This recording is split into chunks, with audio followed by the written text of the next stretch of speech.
Dizem que aconteceu no inverno de 1350, em Roma, quando Brígida da Suécia caiu em um transe que durou 3 dias.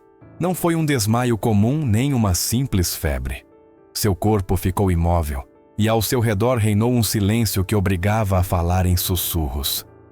Ninguém sabia se estava prestes a morrer, ou se estava sendo levada para ver o que os olhos humanos não costumam contemplar.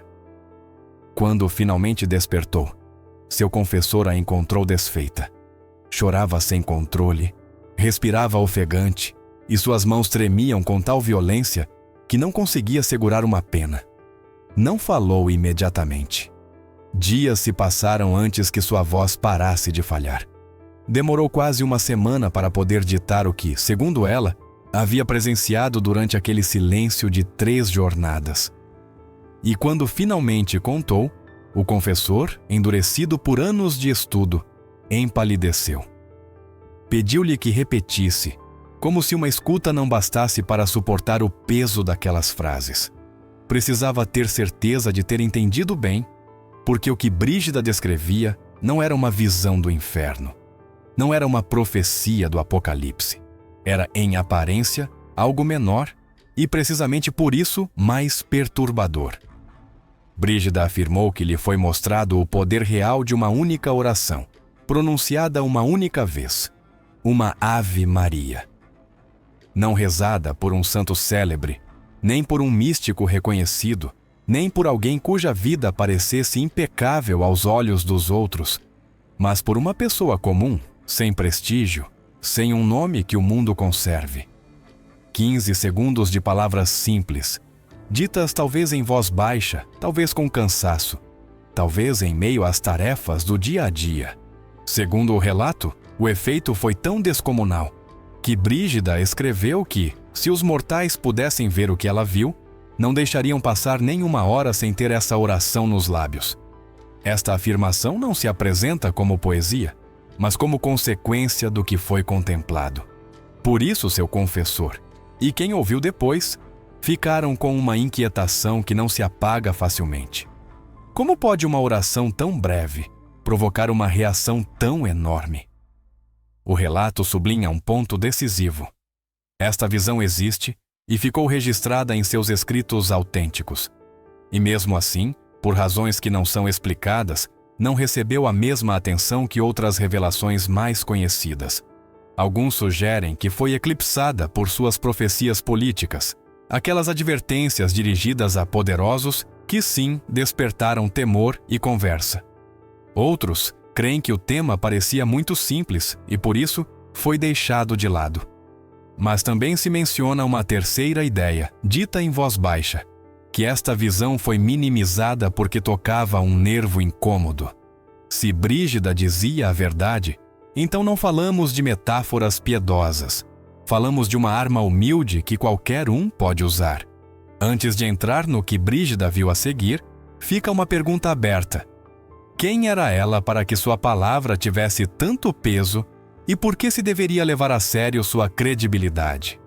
Para compreender por que esta história não é apenas um relato piedoso, o texto insiste em algo essencial: a credibilidade de Brígida.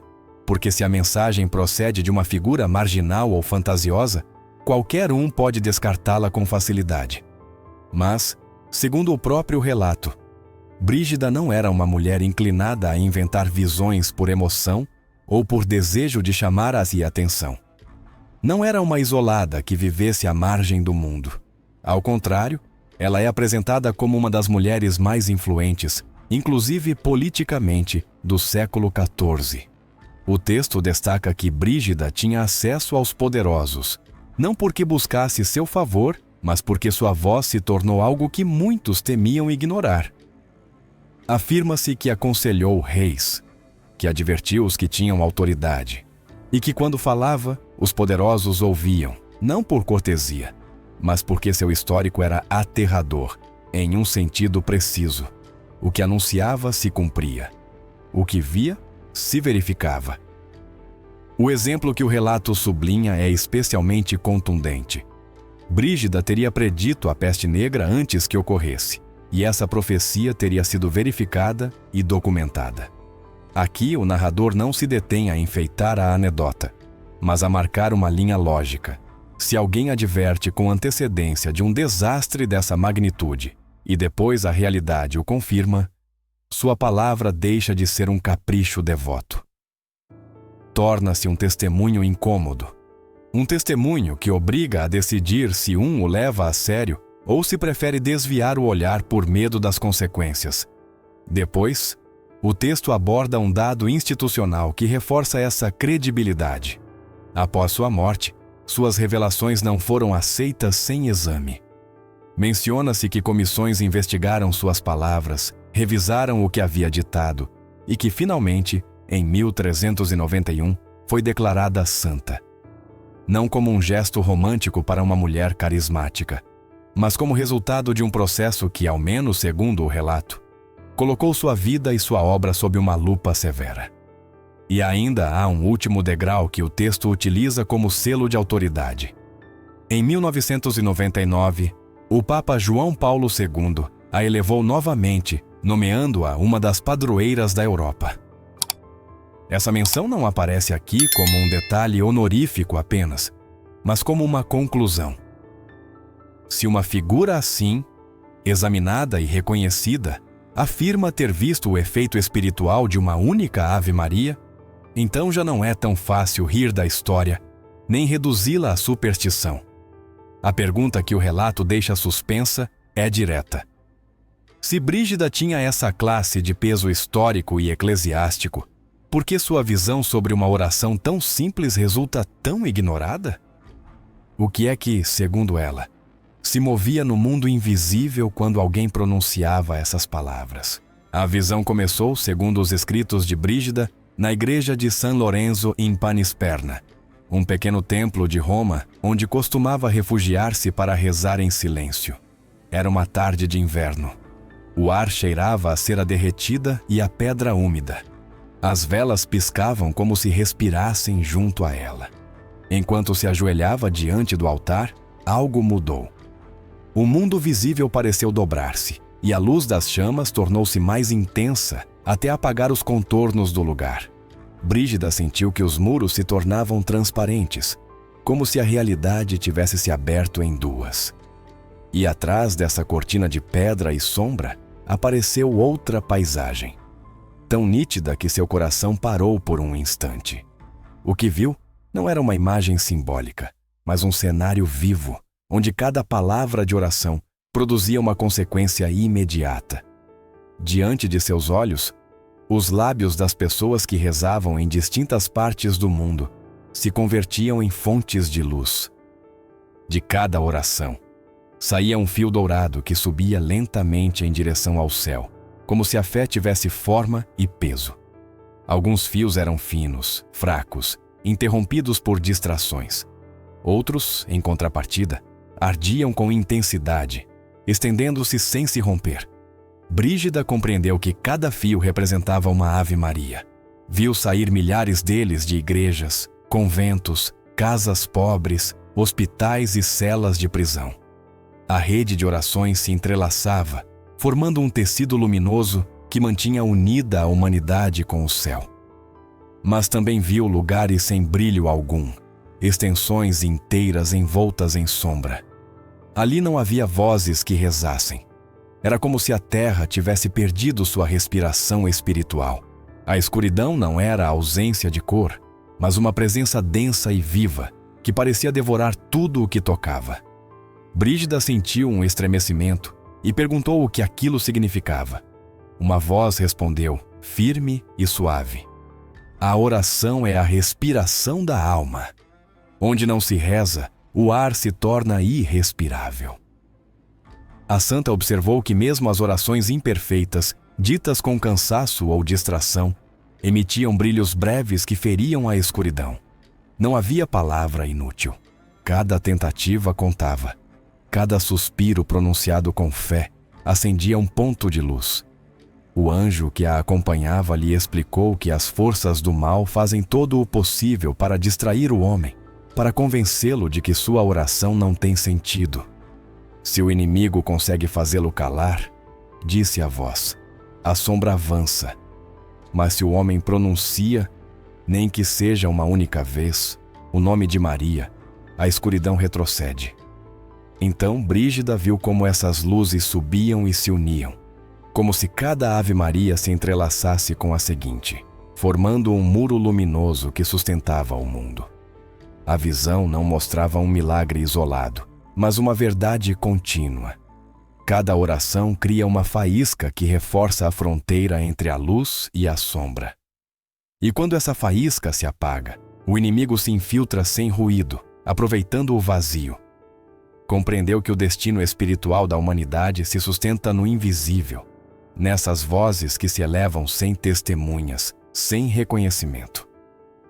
Desde aquele momento, Brígida soube que nenhuma palavra dirigida ao céu se perde e que mesmo o murmúrio mais fraco pode mover os alicerces do mundo.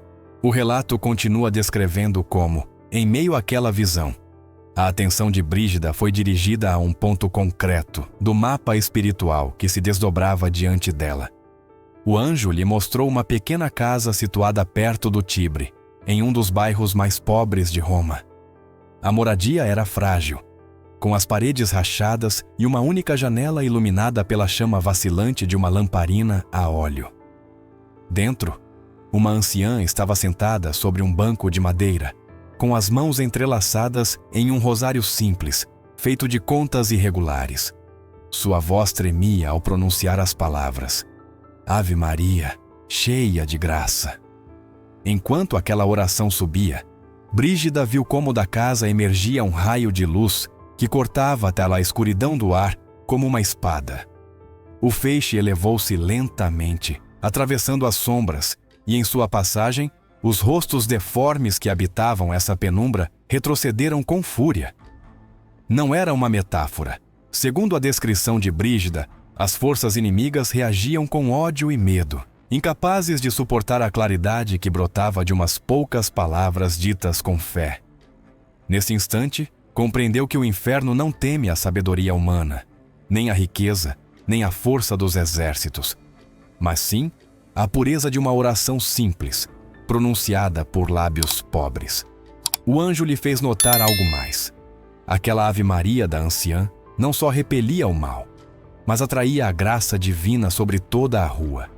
Uma corrente descia do céu, envolvendo as casas vizinhas e tocando pessoas que nem sequer sabiam que alguém rezava por elas. Brígida viu como essa luz restaurava, consolava e fortalecia, inclusive a quem dormia ou praguejava sem consciência do que ocorria. Essa oração solitária havia aberto uma brecha pela qual a misericórdia de Deus se derramava silenciosamente sobre os homens. Mas no mesmo momento em que a luz se expandia, Brígida percebeu um estremecimento nas trevas. Uma multidão de sombras agitou-se com violência, como se algo insuportável as tivesse ferido. E então, ouviu um grito. Não era humano, era uma voz que rugia das profundezas e dizia: Maldito seja esse nome! Cada vez que se pronuncia, perdemos terreno. O anjo a olhou sem falar, como se essa confissão involuntária do inimigo fosse a prova definitiva de tudo o que ela devia compreender. A visão desvaneceu-se lentamente. A anciã seguia rezando, sem imaginar que sua oração havia estremecido reinos invisíveis. Brígida, ainda tremendo, compreendeu que havia sido testemunha de algo grande demais para a compreensão humana. A demonstração de que o bem se propaga em silêncio e que a batalha do espírito se trava, frequentemente, nas mãos dos humildes. A partir de então, escreveria que uma única Ave Maria, rezada com fé sincera, tem mais força que todas as discussões do mundo. E que os lábios de um pobre podem derrubar muros que os poderosos nem sequer sabem que existem. A visão prosseguiu enquanto Brígida, guiada pela voz luminosa que até acompanhava, ascendia a uma altura onde o mundo se estendia diante dela como um vasto mapa. O que contemplou foi um campo de batalha imenso e silencioso. Não de corpos nem de exércitos, mas de luzes e sombras. Dessa altura, podia distinguir os lugares onde os homens rezavam e os lugares onde o silêncio havia se tornado absoluto. As orações, vistas de cima, Eram como centelhas que brotavam do chão e se elevavam em direção ao céu, unindo a terra com o divino. Algumas eram pequenas, breves, trêmulas. Outras brilhavam como raios que cruzavam continentes. Mas todas faziam parte da mesma rede, um tecido vivo que envolvia o planeta e mantinha o equilíbrio entre a graça e a escuridão. O anjo lhe falou com serenidade. Assim se sustenta o mundo. Cada oração, por fraca que pareça, mantém aberto o canal da luz. Quando os homens oram, o céu responde. Quando calam, o vazio se expande. Brígida viu como essa rede luminosa palpitava, respirava e compreendeu que não havia palavra perdida. Cada Ave Maria pronunciada em um canto do mundo, por uma criança, um ancião ou um enfermo, era uma faísca que reforçava a estrutura invisível da esperança. Mas também observou zonas imensas onde não brilhava nada, lugares inteiros submersos em sombra. Ali não se ouviam vozes, o ar era pesado, imóvel. E nesses espaços, a escuridão movia-se livremente, como uma maré que devorava tudo sem resistência. O anjo lhe mostrou então que bastava uma única voz, uma oração pronunciada com fé, para quebrar esse domínio. Em meio à escuridão, quando alguém dizia Ave Maria, uma linha de luz abria caminho e rasgava a sombra. Aquela claridade se estendia, tocando inclusive a quem não sabia que estava sendo alcançado pela graça. Brígida viu mães exaustas rezando entre lágrimas, homens que repetiam o rosário em silêncio durante o trabalho, anciãos que o murmuravam antes de dormir, crianças que mal conheciam as palavras, mas que as diziam com inocência. Cada um deles sustentava, sem saber, uma parte dessa rede.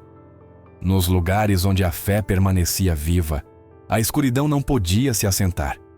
Onde a oração desaparecia, o inimigo construía suas fortalezas. Brígida compreendeu que a luta não se trava com violência, mas com perseverança. O bem não se impõe pela força, mas resiste pela fidelidade. O anjo, apontando a rede luminosa, lhe disse: enquanto houver uma única voz que diga o nome de Maria, o inimigo não triunfará. Mas o dia em que ninguém o pronunciar, a escuridão cobrirá a terra. Quando a visão se desvaneceu, Brígida sentiu que seu coração se quebrava. Havia visto a alma do mundo, sustentada pelas preces dos humildes. Compreendeu que a história humana depende não só dos atos visíveis, mas dessas vozes pequenas que mantêm aceso o vínculo com o céu. Desde esse instante, soube que cada Ave Maria não era apenas uma oração, mas uma linha de defesa, uma faísca de eternidade que mantém viva a luz em meio à noite. A visão continuou. E Brígida foi levada a um cenário diferente, mais íntimo e doloroso. Já não estava observando do alto, mas dentro de um quarto pobre, iluminado pela débil chama de uma vela. Em um leito estreito jazia um homem moribundo, com o rosto pálido e os olhos fechados. Sua respiração era curta e trêmula. Ao seu redor, uns poucos familiares permaneciam em silêncio, com o medo gravado nos gestos. Ninguém sabia quanto tempo lhe restava. O ambiente era pesado, como se a própria desesperança tivesse preenchido o ar. Brígida olhou ao redor e notou presenças que não pertenciam a esse mundo. Figuras escuras, distorcidas, moviam-se entre as sombras, observando o moribundo com um interesse frio e cruel. O anjo que a acompanhava lhe explicou que essas presenças eram os inimigos da alma, esperando-as do momento de reclamar o que acreditavam ser seu. O homem, durante sua vida, havia vivido afastado da oração, esquecendo o nome de Maria. Nesse esquecimento havia deixado seu espírito sem defesa. Brígida sentiu uma dor profunda e perguntou se havia esperança para ele. O anjo respondeu que enquanto alguém rezasse por sua alma, nada estava perdido. Nesse instante, a porta do quarto abriu-se lentamente. Uma mulher jovem entrou, vestida com simplicidade, com o rosto cansado e as mãos apertando um rosário de madeira. Era a irmã do moribundo. Havia viajado dias inteiros para chegar até ele, guiada por uma intuição interior. Ajoelhou-se junto ao leito, pegou sua mão gelada e, com voz trêmula, começou a rezar uma Ave Maria. Apenas uma oração, dita entre soluços. Brígida viu como, no mesmo instante em que as palavras foram pronunciadas, uma luz tênue surgiu do rosário e se estendeu pelo quarto. Primeiro foi um brilho, depois uma chama crescente que dissipou as sombras. As figuras escuras retrocederam, gritando com fúria, incapazes de resistir àquela claridade. Da luz emergiu uma presença radiante, uma mulher vestida de branco e azul, envolta em serenidade. Era Maria. Brígida a viu aproximar-se do leito, inclinar-se sobre o moribundo e tocar sua testa com uma ternura que não pertencia a este mundo. Nesse momento, a respiração do homem tornou-se tranquila. Seus lábios moveram-se debilmente e murmuraram as mesmas palavras que havia escutado de sua irmã. Ave Maria. Em seguida, exalou seu último alento, e seu rosto, antes marcado pelo medo, iluminou-se com uma paz que ninguém no quarto havia visto jamais. A luz permaneceu um instante mais, enchendo o mau lugar de silêncio e consolo. Brígida compreendeu então que a salvação daquela alma não havia vindo por méritos próprios, mas por uma única oração nascida do amor. O anjo Lepamo lhe disse: assim se quebram as correntes do inimigo, não com discursos, mas com uma única palavra dita com fé. Uma única Ave Maria pode mudar o destino de uma alma. Quando a visão se desvaneceu, Brígida caiu de joelhos e chorou. Havia visto com seus próprios olhos como o nome de Maria abria um caminho para a luz, inclusive na hora mais escura. Desde então, compreendeu que não há momento perdido para pronunciar essa oração, e que nenhum coração está tão longe que uma única voz não possa alcançá-lo. Depois de ouvir aquela frase do inimigo e de deixá-la escrita com absoluta precisão, a visão mudou de escala. Brígida já não estava olhando um único raio nascido de um lugar humilde, nem um episódio isolado que pudesse ser esquecido como uma raridade. Sua perspectiva se ampliou de repente, como se a elevassem por cima de Roma, depois por cima da Itália e, finalmente, por cima da Europa. O que se abriu diante dela foi, segundo o relato, um campo de batalha espiritual completo, estendido como um mapa imenso, silencioso, mas vivo. E então compreendeu algo que lhe cortou a respiração. Aquilo não estava ocorrendo uma única vez. Estava ocorrendo constantemente. Em um ponto e em outro, uma e outra vez. Cada vez que alguém pronunciava uma Ave Maria, repetia-se a mesma reação. A luz irrompia. A graça descia. O inimigo via-se forçado a retroceder. O texto insiste nessa repetição para que não haja dúvida na mente do ouvinte. A oração das pessoas comuns não é um adorno, não é um gesto simbólico, mas uma força real que produz consequências. Brígida viu os demônios dispersarem-se, não como se fingissem uma retirada, mas como se uma pressão os obrigasse a afastar-se. E viu que esse retrocesso se repetia sem descanso onde a oração se mantinha. Nesse panorama, a oração parecia uma saraivada silenciosa, uma defesa contínua que nunca faz barulho, mas que não deixa o inimigo assentar-se. O mais desconcertante, sublinha o relato, é que quem sustenta essa defesa não o sabe. Não se veem como soldados. São pessoas ordinárias em sua vida diária, que rezam sem imaginar que no plano invisível, a luz se acende e a graça responde instantaneamente. Mas a visão não mostrou apenas a luz, também mostrou os vazios. Brígida viu fendas, zonas onde não subia nenhum rastro luminoso. O relato fala de regiões vastas onde não se elevava luz alguma. Viu inclusive cidades inteiras envoltas em escuridão espiritual, porque ninguém rezava. Não porque seus habitantes fossem necessariamente piores, mas porque a oração havia desaparecido e com ela a resistência. Nesses espaços, o inimigo movia-se com liberdade. Operava sem oposição. Podia construir reforçar suas posições e levantar o que o próprio relato chama de fortalezas, como quem trabalha com calma quando já ninguém o atrapalha. A comparação foi brutal. Onde se rezava, o inimigo estava em retirada constante.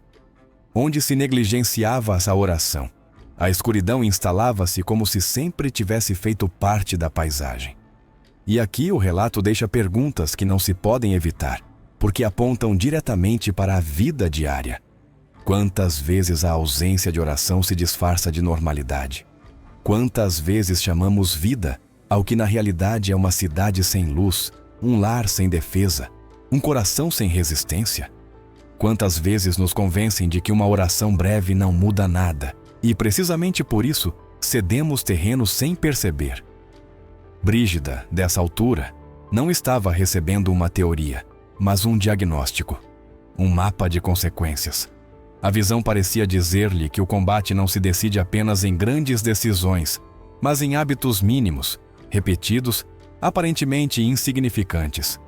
Uma única oração, repetida por gente comum, era suficiente para provocar retirada. E a falta dessa oração era suficiente para abrir espaço. Se isto é assim, a pergunta já não é se a Ave Maria serve, mas por que a tratamos como algo opcional. Com essa certeza, o relato prepara o seguinte golpe. Uma cena concreta, um homem em sua última hora e um quarto onde tudo parece perdido. Mas antes de chegar aí, fica gravada uma convicção. Não estamos desarmados e a arma está mais perto do que cremos. O último trecho da visão de Brígida abriu-se com uma atmosfera distinta. Já não havia luz, nem canto, nem anjos. Tudo se tornou um espaço espesso, silencioso, como se o próprio ar tivesse parado. Diante dela, formou-se uma sala gigantesca feita de sombra, um lugar onde a claridade do céu não podia entrar. Ali se reuniam figuras inumeráveis, deformes, agitadas, murmurando entre si. Era, segundo o que escreveu depois, o conselho do inimigo. Não havia tronos nem fogo, apenas uma escuridão viva que parecia mover-se como um mar. Cada voz soava com ira contida, como se viessem de feridas que nunca saram. Cada vez que os humanos pronunciam esse nome, dizia uma, nossas obras desmoronam. Outra acrescentava, cada vez que uma velha ou uma criança o repete, perdemos o que havíamos ganhado em meses. E outra, com um guincho que Brígida recordaria sempre, rugia. Esse nome nos fere mais que o fogo. A santa observava, aterrorizada, enquanto a multidão de sombras discutia como deter aquilo que não podiam suportar, a luz que nascia das orações. Então, uma voz mais forte que todas as demais se levantou. Não era um grito, mas um tom frio, cheio de cálculo. Não podemos impedi-los de rezar, disse. Mas podemos fazer com que não acreditem. Podemos fazer com que pensem que não serve, que não vale a pena. Convencê-los de que há coisas mais urgentes que falar com o céu. Se conseguirmos que se distraiam, se conseguirmos que a oração lhes pareça infantil, teremos vencido sem ruído. Um murmúrio de aprovação percorreu o lugar. Brígida compreendeu que aquela estratégia era mais perigosa que qualquer perseguição. Não buscavam destruir a fé com violência, mas com esquecimento. Fazer com que a oração parecesse algo antiquado, supersticioso, desnecessário. Que o homem se sentisse demasiado moderno, demasiado racional para repetir palavras tão simples. Assim, pouco a pouco, a escuridão se expandiria não por imposição, mas por abandono. O anjo que a acompanhava lhe falou então: assim operam agora. Não precisam gritar. Só precisam que o homem deixe de rezar. Se conseguirem que a Ave Maria se cale, o inimigo caminhará livre. Brígida, tremendo, perguntou se existia remédio. E a resposta foi clara. Sempre há. Enquanto uma única pessoa disser essas palavras, o inferno não terá paz. Uma única voz basta para sustentar a rede da graça. Nesse momento, a visão começou a dissolver-se. A escuridão desvaneceu-se como fumaça, e o silêncio deu lugar ao canto distante de um convento. Brígida despertou em sua cela com lágrimas nos olhos e escreveu de imediato o que recordava. Em seu caderno deixou uma frase que pareceria simples e, no entanto, encerra toda a visão.